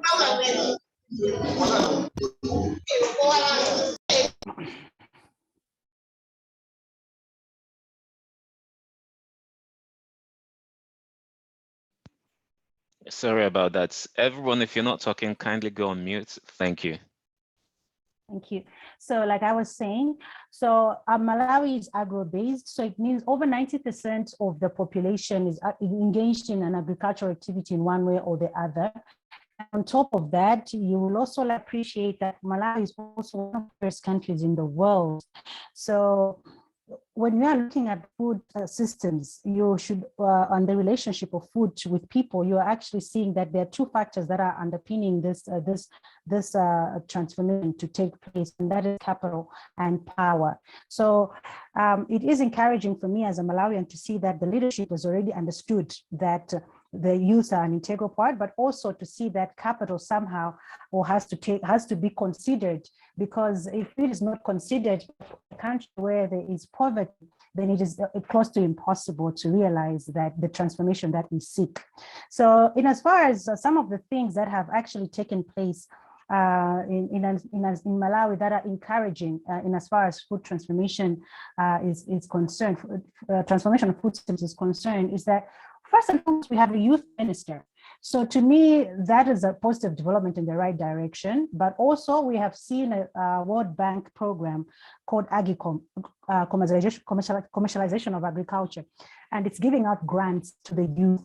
So I would like to support the point that was stated by the FAO representative to say, if you are a youth and you're organized, you're likely to get resources, because right now Malawi is running a project under AGICOM sponsored by Development World Bank that actually is giving grants to youths that are actually in agriculture.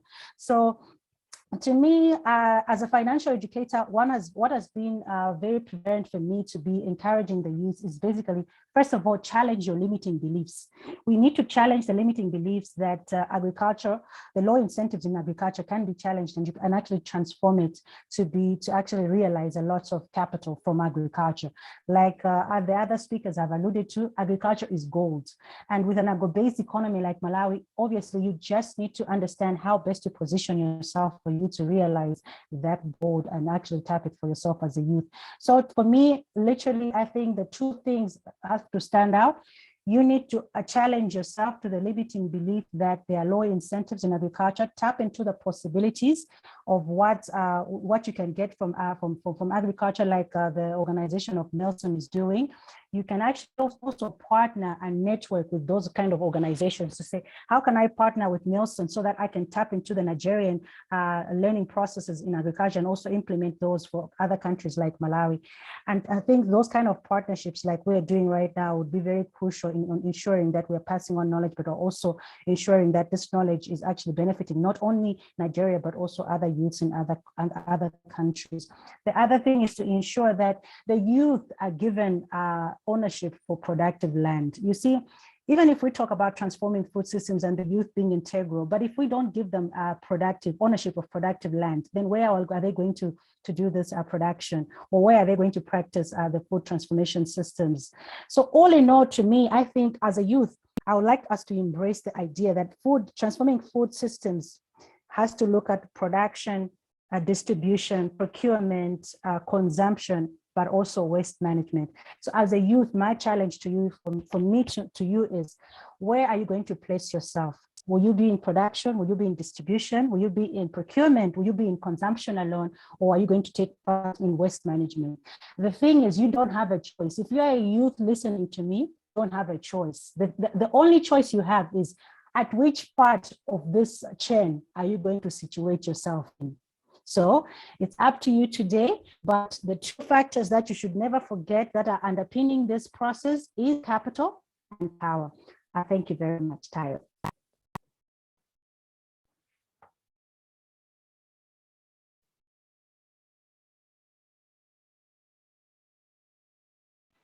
Wow. Theana, thank you for that awesome presentation. Sorry, we're still coming back to that. I understand Ahitaghi is online too. Ahitaghi, over to you. Hello. We want to hear from you before you have Theana, Ahitaghi, Nelson at the same time online, and before then to the election rounds, everything up for youths in Africa. Ahitaghi, over to you. Sure. Hello, everyone. Thank you so much for being here. I'm Ahitaghi from West Bengal, India. I want to thank Mr. Olumadewa for not only letting me be a part of this event, but also for letting me speak about something I really find interesting. A little bit about me. I'm currently a rising junior, or I'm in grade 11 in high school. I run a youth-led society-serving nonprofit called Infinite, where we use design thinking and creative engineering to build SDG solutions that we hope will positively impact the society. I'm also a researcher, and I'm currently working on finding a cheap and frugal method of converting plastic waste to graphene and its further utilization in water purification. As you might have guessed, I'm a science nerd, but contrary to popular belief, science in itself holds a very finite value. In fact, its infiniteness comes from how well it's interconnected with every other field, whether it be history, evolution, biology, sociology, you name it. A definition, or rather explanation of evolution, is often followed by a story of humans' incessant advancement in terms of capturing and absorbing nutrients from food, right? Or rather the transition of humans from hunters and gatherers to them discovering fire to agriculture. In fact, food systems form one of the most ancient human constructs. We've been developing new processes and methods to transform food into nourishment that fuels our everyday lives for eternity. We began practicing agriculture almost 10,000 years ago, giving rise to the formation of advanced civilization. In fact, it is considered to be the foundation of our economy and has been considered as the principal driver of most developing countries like India. The global food system today forms a web, being interlinked with a vast stretch of fields from climate, culture, and politics to finance, energy, and much more. The food and agro business forms a $6.2 trillion business or global industry, from rural farmers in India and Southeast Asia to international food corporations that work totally virtually. However, most of the advancement in agriculture only happened recently with the introduction of the Green Revolution, which has now almost become the conventional agricultural technique, consisting of extensive use of HIV seeds, herbicides, pesticides, etc. In developed economies, this has led to an extensive outsourcing of food production in multinational corporations, and has also enlarged agro industries, which in turn has led to a majority of human population being consumers rather than producers. Despite the many positive effects and changes that these have brought to food and agro industries, their negative impacts on the environment marginally, if not by a lot, outweigh the positive effects. People have been aware about these ill effects for decades, but it is only very recently that this has become a topic of serious public discourse. This has also increasingly failed to meet a lot of desirable outcomes, leading to increased distrust between public opinion and their food system. In terms of quantity and distribution, trends predict a 50 to 100% increase in food demand due to increase in global population, while there's an increased reduction in productivity gains, not to mention the increased imbalances in distribution of food globally. The recent upsurge in health consciousness in consumers have further emphasized the importance of environmental sustainability, local products, and traceability. This is further supported by the increased awareness about climate change and sustainable development, and our failure to achieve global food security is challenging global markets to a point where they're finding it difficult to keep up. These limitations within our conventional linear and centralized food systems have opened doors to infinite innovation and possibility of coming up with new structures that could be potential solutions. The inherent structure of our current model has left huge amount of environmental, social, and cultural capital that can be harnessed by their utilization in transition towards newer, non-linear, and decentralized network system. Recent studies estimated the scale of waste to be 1/3 of all food that is globally produced, putting forth the need of a circular economy, thereby further emphasizing the incapability of traditional linear model and the need to adapt to an interconnected, decentralized, and multidimensional system. Recent advancements in applied computation and information technology have also led to the establishment of ideas of such decentralized models, connecting producers directly to consumers, enabling greater transparency and integration. Many small startups are already doing this, while large companies are planning to inculcate this in their strategy. Most innovation in food systems are at the last mile of the value chain, i.e., going the extra mile to ensure the delivery of nutritional outcomes instead of just putting the product up there. Moreover, advancements in computing and information technology now lets us know a lot more about the end user, allowing us to customize or make our services customizable to fit every person's need to benefit consumers, producers, and the society. It is a major new opportunity and has already been put in use by multiple startups, and their numbers grow every day. The proposed solutions and successful techniques that have already been put to use all demonstrate agility and resilience through a decentralized network structure that allow for greater diversity within the system. This is only a small aspect of innovation in food systems, but this field is open for newer ideas and innovation, and this is where the youth comes in. As crazy as it sounds, Some of these startups and businesses that are currently providing customizable user experience in food systems are youth-led. In fact, one of them is led by a friend of mine who's just like 15. Further reestablishing our faith in youth innovation. The challenges of the world are nothing but a canvas for people to paint on with their ideas.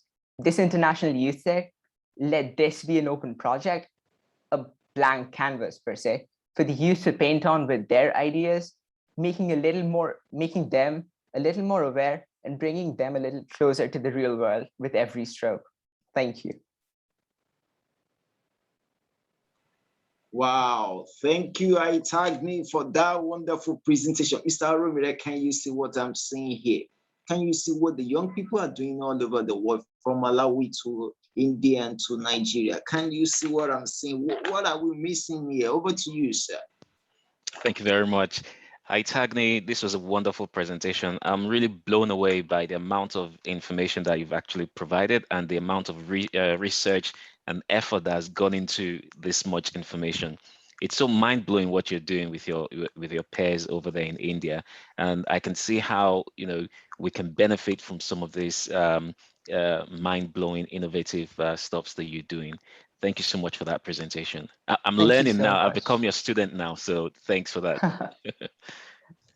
Ahitaghi, quite a lot of people now your student. I'm also learning. Also, I'm one of your students as well. Thank you. If my president is one of your students, thank you so much for letting me be here. My president is one of your students. Likewise, I'm one of your students as well. Thank you so much. Mr. Tunde Eleshin, just a final word from you for the young people all over the world, sir. Mr. Tunde Eleshin, final word from you all over the world, sir.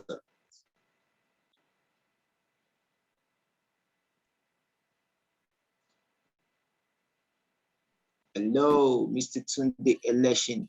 Final word for young people all over the world. We've heard from Ahitaghi India doing fantastic thing. We've heard from Nelson from Nigeria. We heard from Extensive from Malawi. A lot of them doing. Yes. Can you hear me? Okay. Yeah, can you hear me?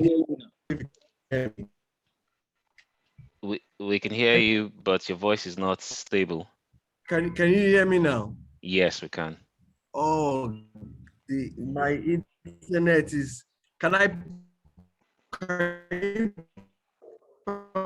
maybe not use the video? So I just we can't hear you clearly. The sound isn't coming out well. God is good. Okay, I just hope the young.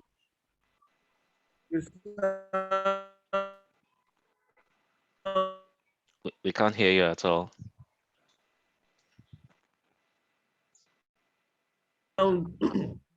Hear me? Is it better? Is it better? Okay. Can you hear me now? Can you hear me? Yeah, we can hear you, but not too clear, but it's a lot better. Just a minute.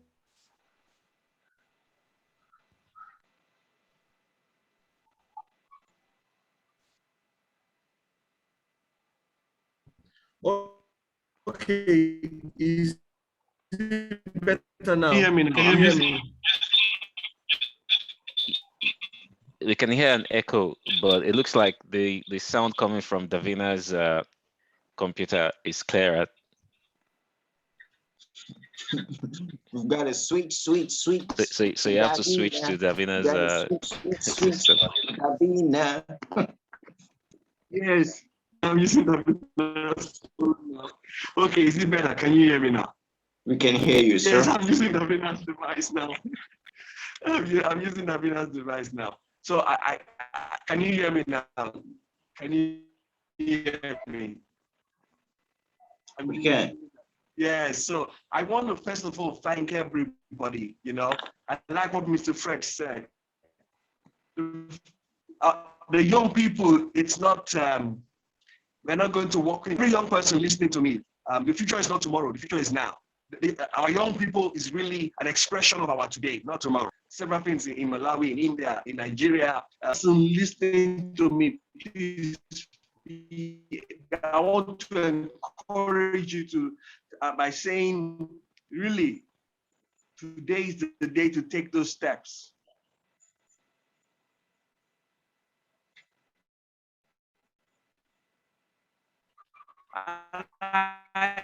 And I want to encourage you from a perspective of generational, okay, making sure doing things properly. That's one thing that I really want to encourage young people as we supply the issues in the food sector, the issues from farm to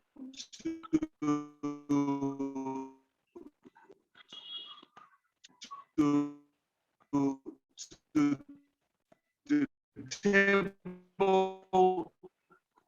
Thank you, Mr.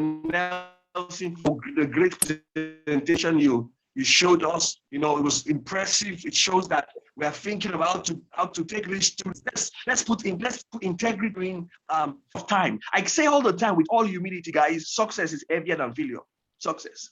That is why we have not been able to sustain it. It's heavier. And what will carry success is our character, guys. So every young person listening to me, I want to beg you, let's do it right. Africa demands it. The world demands it. Look at what happened during COVID. COVID shook all of us. COVID displayed all of us. Okay? COVID created, and it's still creating shaking. What will sustain it is if there is authenticity, if there is integrity, if we're authentic, if we're original. And guess what, guys? We have young people that are full of original innovations. Please come out. Stop hiding in your closet. Start those small steps. They'll make a big difference. A big ocean starts with a drop of water.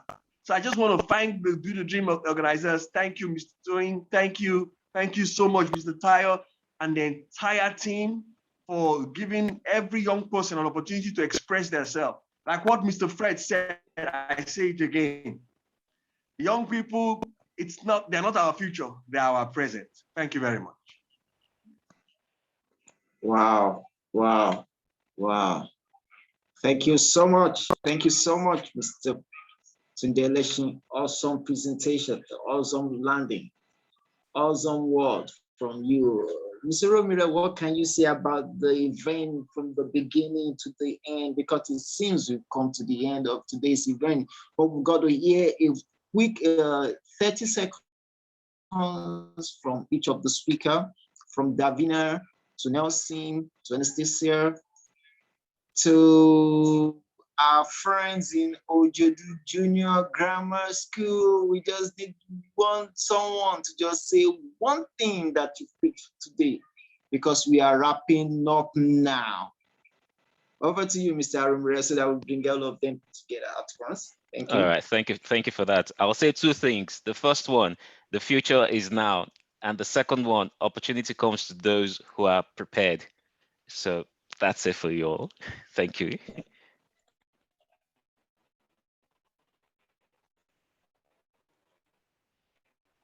Thank you, Davina. Global, you learn all about the world.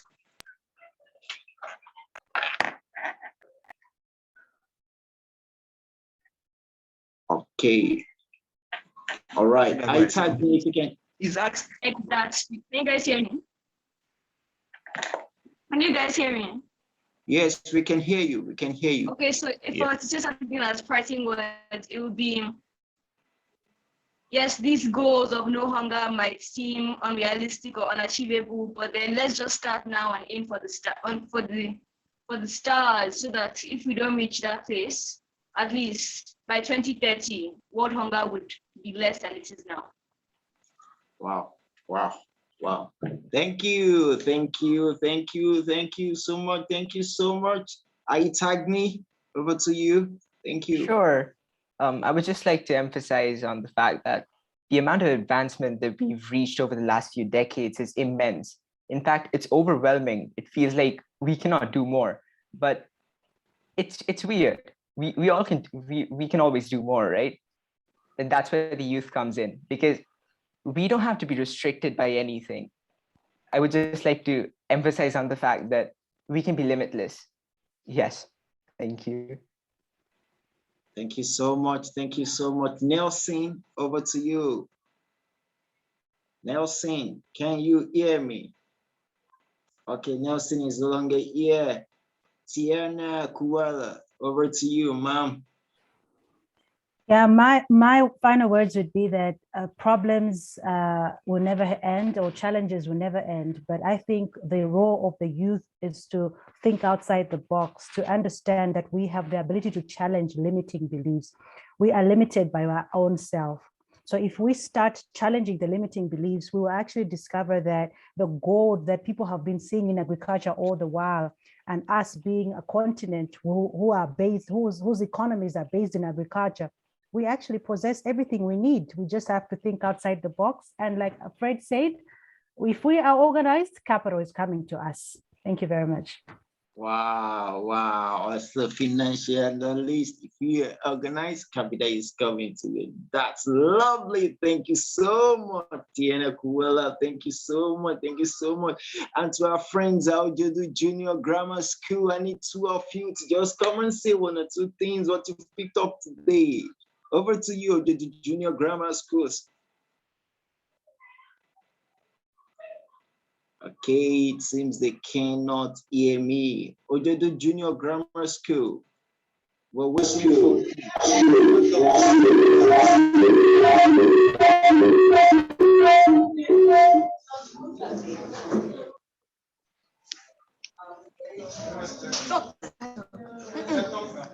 Good afternoon. My name is Chejuna Destiny from Ojodo Junior Grammar School, Lagos, Nigeria. What I've learned now is how we can transform farm system to a environmental balance. All right, thank you so much. Transporting food Yes. system. Thank you so much. Give it to another colleague of yours so that we round up.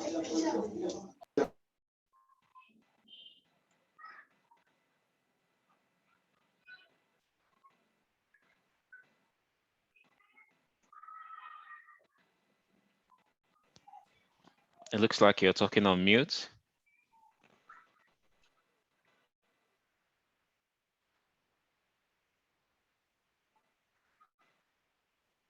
Thank you. It seems we can't hear from them again. Thank you so much, everybody. We've come to the end of today's wonderful event from DoTheDream Youth Development Initiative, Lagos, Nigeria. Again, DoTheDream is an organization that helps youth to find their voice and create a platform for the voices to be amplified. This organization was founded in the year 2005, and it has been joining. It has been forward and upward. Thank you so much. And we want to seize this medium to let you know that the second day of this event will be coming up on 26th of August. 26th of August. And we'll be having a lot of young people all over Africa, a lot of young people all over Africa, America, Europe, and we'll be participating at this event. 26th of August is the day. So we're going to converge again. Again, I want to say thank you for everybody. I would like everybody to switch on their cameras so we can have a picture before we take a leave. Thank you. His Excellency, your words so that we can close and vote of thanks. Once again, thanks everyone for being on this journey with us. Thank you for your time. Thank you for all the wonderful contributions we've had, the powerful words of wisdom that has come from everyone. You know, I really, truly am blessed to be a part of this event, not just a part of DoTheDream, but to be a part of this event and to, you know, to be speaking with such wonderful people who have blessed us with their time, with their resources, with their presence, and with their words of wisdom. Thank you so much, everyone. Thank you so much. Picture times. Please, can you all turn on your videos?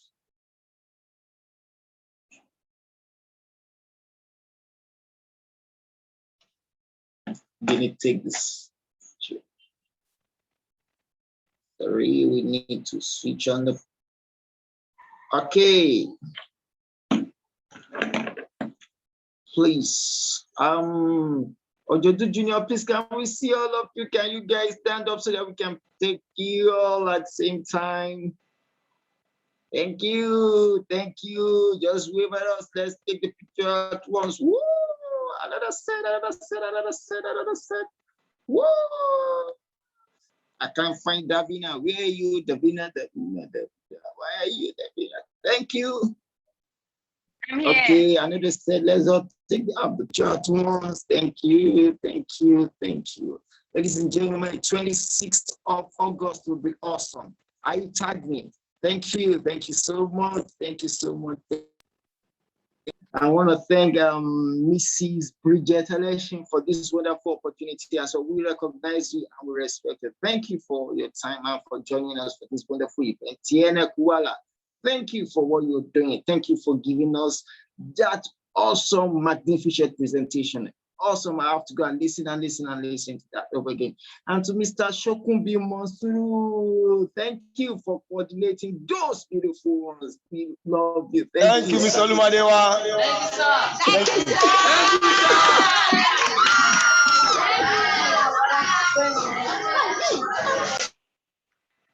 So we've come to the end of this wonderful event. Thank you so much. Thank you so much. Bye. See you on the 26th. On the 26th. Thank you.